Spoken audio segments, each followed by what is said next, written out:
Hello, welcome to Jason the Old Millennial. My name is Jason. Speaking to you here in my basement in the great state of Kansas. Today's video, I am doing my top 10 favorite Simon and Garfunkel songs. A week ago, I did a deep dive on Simon and Garfunkel and went through their whole history and my favorite songs and albums from them. And so now I'm going to a top 10. So stay tuned to see what that is here on Jason the Old Millennial.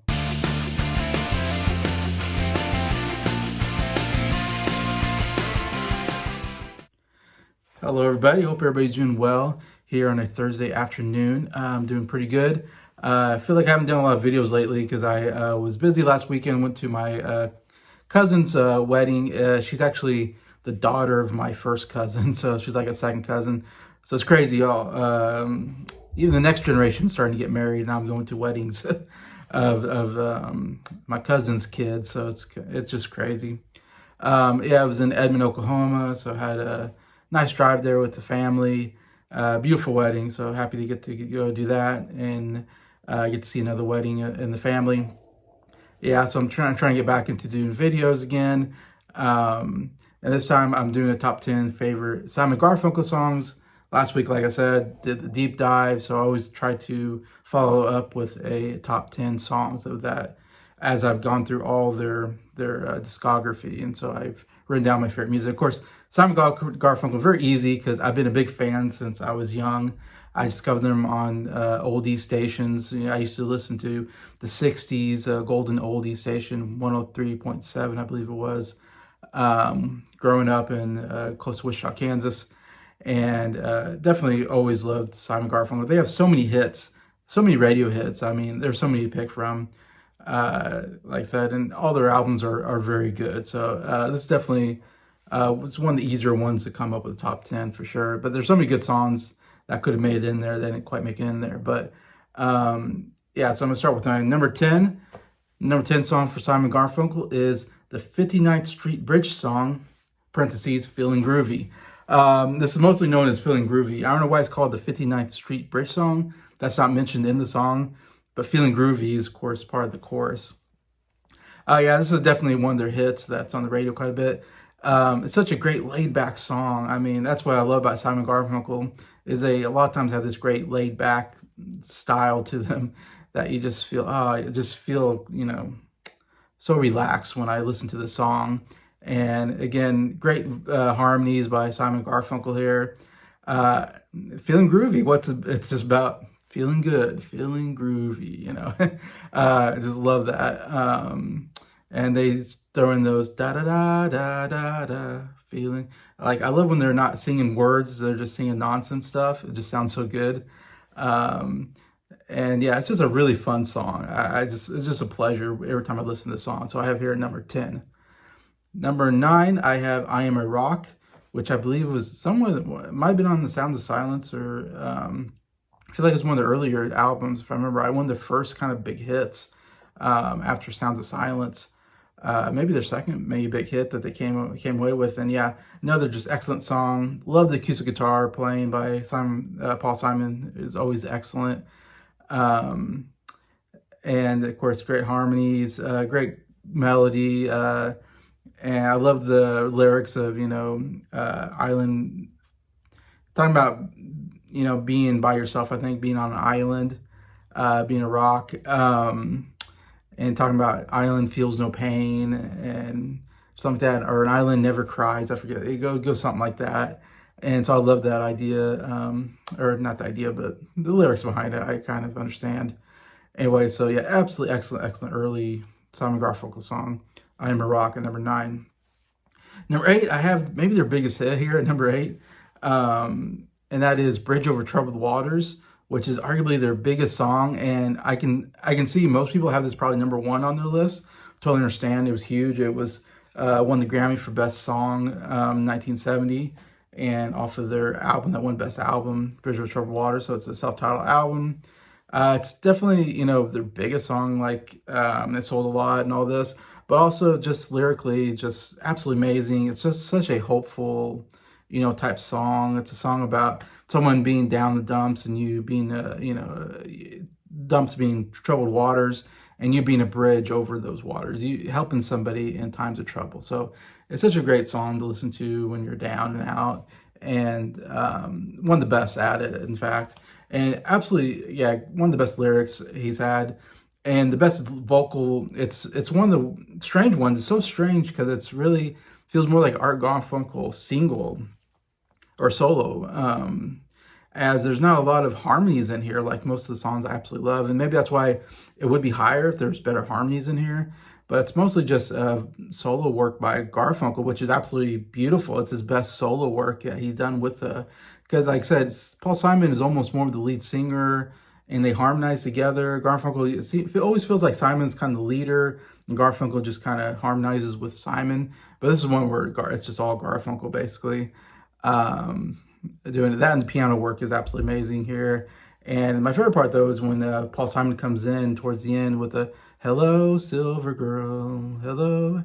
Like, that's great because they're starting to, harmonize and feel more like a group and all that. But yeah, again, I have it at number 8 just because I think I would love more harmonies in it. It'd probably be higher, but still, obviously, a beautiful song.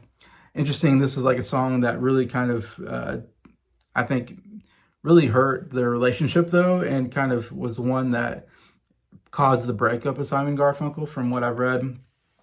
Because Simon wrote the song, and but he gave it to Garfunkel to sing, because of course Garfunkel has an amazing tenor voice. It was a great choice. It was the right decision on that. But when Garfunkel would go sing it, of course, it'd get a huge applause and everybody would love it. And Garfunkel would basically be out in front and Simon would be in the background.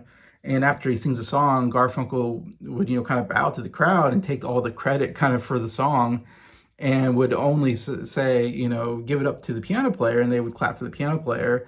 But no one would say, Paul Simon, he wrote the song, give it up for Paul Simon. So Simon was very, I think, jealous of that.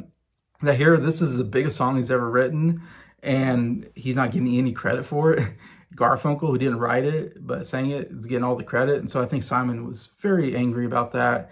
And it definitely, of course, like I said, they broke up right after the album, Bridge Over Troubled Waters, or after they won the Grammy and everything. Simon broke up, and it's basically Paul Simon was the one who broke up the group. And I think a lot of that is because of the song's popularity in a weird way. So it's great in one sense. In another sense, it sucks that they had to break up. But yeah, Bridge Over Troubled Waters, number 8 on my list. Number 7 on my list is Cecilia. Quite the opposite song. This is maybe the most fun song that they have. I absolutely love the song. Comes off of the Bridge Over Troubled Waters album as well. And it's such an upbeat, it's one of the most upbeat songs that they do. And great drumming. I love there's like some kind of bongos or something, some other kind of drumming in there that I absolutely love. And it's not so much about the harmonies maybe or the lyrics. It's the lyrics, but not so much about the acoustic guitar playing as much. But it's just an upbeat song and such a great catchy chorus, the Cecilia, you're breaking my heart, you're breaking it daily. And it's a funny song too, where they kind of talking about this girl, Cecilia, and like one guy gets out of bed and he comes back and there's another guy in the bed already, and there's stuff like that. But man, they're having a lot of fun, lots of different noises, sounds coming out of this song. I love all the different instruments are being played here, and the way they're singing it. Such a fun song. I have to put it here at number 7. It's not very long though. I wish it was longer, but it's kind of a quick, just fun song. Here at number 7, Cecilia. Number 6, another probably one of their biggest well-known songs, and that is Mrs. Robinson. Like I said before, I think it won Record of the Year 1967. Came onto the Graduate soundtrack, which was the movie that came out. They kind of wrote it for that movie. And yeah, like I said, yeah, this is one of the first songs I probably ever heard from Simon Garfunkel. I feel like this and probably Sounds of Silence are probably the first 2 songs where I was like, who is this duo? I really love this sound, and discovered that it was Simon and Garfunkel and really got into the music, even as a young teenager. And yeah, it's again like Cecilia, it's such a really fun song. And you got the do do do do do do. Again, I love when they just do the do do do do do. They just don't even sing anything, but they just sound so great just harmonizing together. And just a great catchy song, great chorus. Here's to you, Mrs. Robinson. Heaven, and it even has a religious aspect to it, talking about something about to those who pray, like Mrs. Robinson prays or something like that. and Here See Mr. Robinson, Heaven, something. Anyway, so I love the lyrics.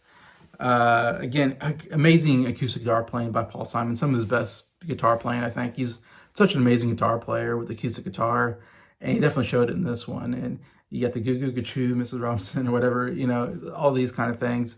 And it's funny because it's about a woman, Miss Robinson. I mean, the movie is about a woman an older woman who seduces a younger man. So she's not exactly a saintly character as they portray in the song. So it's definitely not about the character, but just a song about a girl named Miss Robinson. That's not really connected with the movie, but sounds great. Great soundtrack song for the Graduate. Has, of course, a bunch of Simon Garfunkel songs. So it's a great soundtrack and all. But yeah, you have to put Mrs. Robinson up here. I mean, it's one of the biggest. So I have it here number 6. Definitely a really fun song.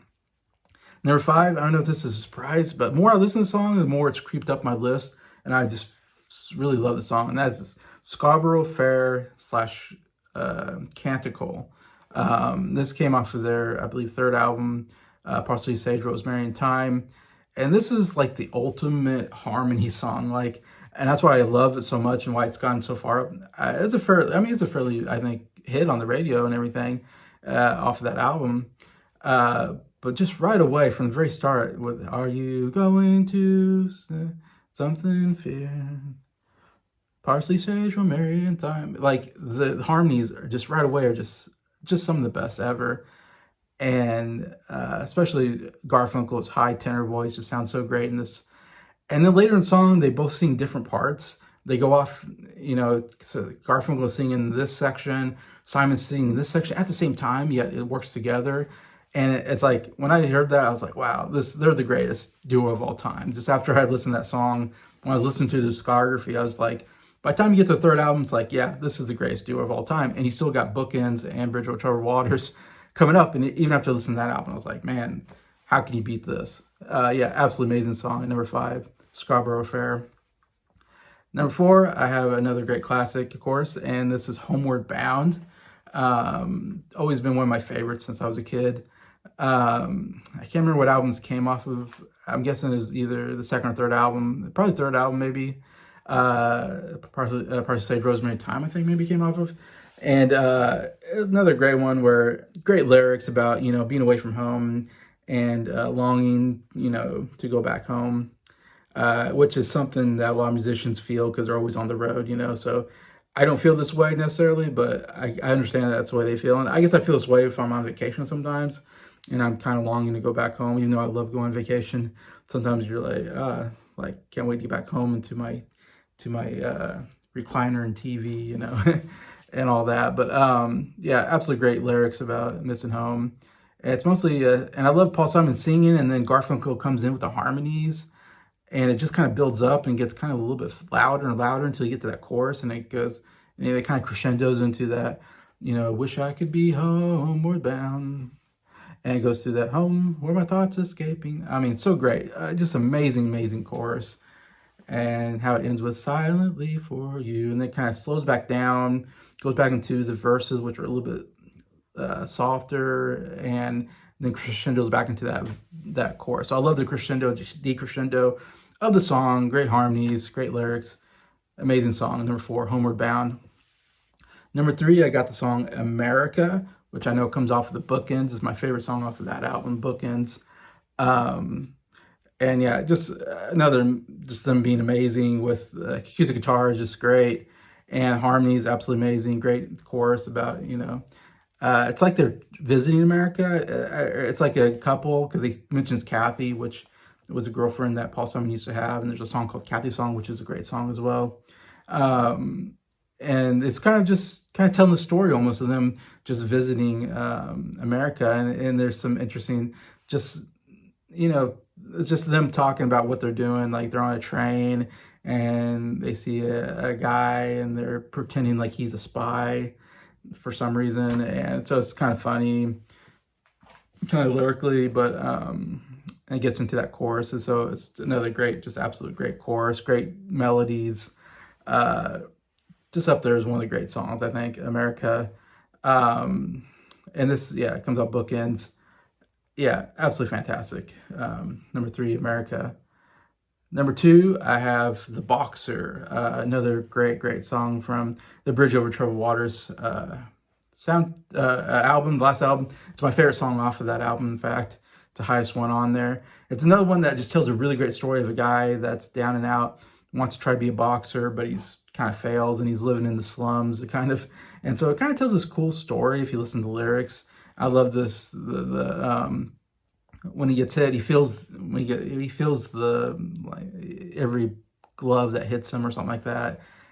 Great lyric there, and cuts him down, and then talks about he finds some solace with probably prostitutes or something, and and just like he's down and out, but yet the fire still remains. Like he still has that fire in his heart, I think, to be a boxer, and boxer by trade or whatever. And it's just great lyrically. Melody, absolutely amazing. Another great work by Paul Simon. And then I just love the goes into those choruses of the lie. Again, doesn't have to sing any words, just sing sounds. It's great. The la la la la la la la la. Like I love that whole part. The harmonies, the crescendo, the big drum beat there. The what do you call those timpani drums? Putting in there or whatever it is, and sounds so great the way it crescendos into that, and then goes back into those verses, which again, absolutely amazing work. Paul Simon's so good at doing these great melody verses into these great choruses. And yeah, one of the great, all-time great, off of the best album, Bridge Over Troubled Waters, and one of the best songs ever, The Boxer at number 2. So it leaves my number 1. You probably should guess. It's one of their biggest songs of all time. It's the first big hit, and yet it's still number 1 for me, and that is The Sound of Silence. Again, it's one that probably one of the first Simon Garfunkel songs I ever heard. And it's just everything you love about Simon Garfunkel are in this song. And there's 2 versions, the acoustic or the electric version. Of course, I grew up with the electric version, so I usually go to that because I do love the use of the guitar and bass and drums and all that. I think add to the sound of the song. And I'm not sure exactly what it's about, but yeah, I love the lyrics. There's a lot of great lyrics. And he wrote this at a very early age. I feel like he was maybe a teenager when he wrote this song, and was first going around and playing it with Garfunkel. And because I remember I read his book, and he played the song for his dad for the first time. He wrote the song and played for his dad, and his dad kind of looked at him like, "You wrote that?" And he's like, "Yeah." It's like, and he was like baffled, like how does a teenager write something that deep, But that's why Paul Simon's one of the greatest songwriters of all time. He just, at a very early age, he knew how to write very interesting lyrics and deep lyrics and all that. And this has the greatest intro or greatest first line of the song. Like if I had to do a list of favorite beginnings of a song, this is probably number 1. Hello darkness, my old friend. I don't know what about that, but I absolutely love how they start that song with that. And it's such a cool lyric, and just the harmonies and everything they start with, just right away you're like, oh, I love this. Then the acoustic guitar, and of course all the other stuff come in, but like silence like a cancer grows, like I don't know, I love that lyric as well. And there's a little bit crescendo as the song goes on. They crescendo a little bit, and the melody is just absolutely amazing, and how they kind of start soft and then they kind of go a little bit higher, and then they go back to soft. I mean, it's just amazing. And the sounds of silence, I mean, when they get to that, it's just so good, and the harmonies are just spot on perfect. And it's always been one of my favorite songs of all time, my favorite Garfunkel song of all time. And it's hard. The Boxer is close. I have a hard time going between Sound of Silence and Boxer. I can go back and forth on number 1, but right now I still love the Sound of Silence. So that's number 1 for me, my favorite Simon Garfunkel song. And I love to read your comments. Comment, what's your favorite Simon Garfunkel song? What do you think of this top 10? I should say some honorable mentions, I forgot. The Only Living Boy in New York, Kathy's song, Keep the Customer Satisfied, April Comes She Will, For Emily, Wherever I May Find Her, are my honorable mentions. And there's many more good songs, but those are some of the bigger songs that I just really missed out, that are really great off of my top 10. Anyways, yeah, comment what do you think about this top 10, or what do you think about Simon Garfunkel. Love to read your comments. Just thank you to everybody watching this video. Thank you for liking it. And thank you to all my subscribers for supporting the channel. I appreciate you all, and I hope you have a good day.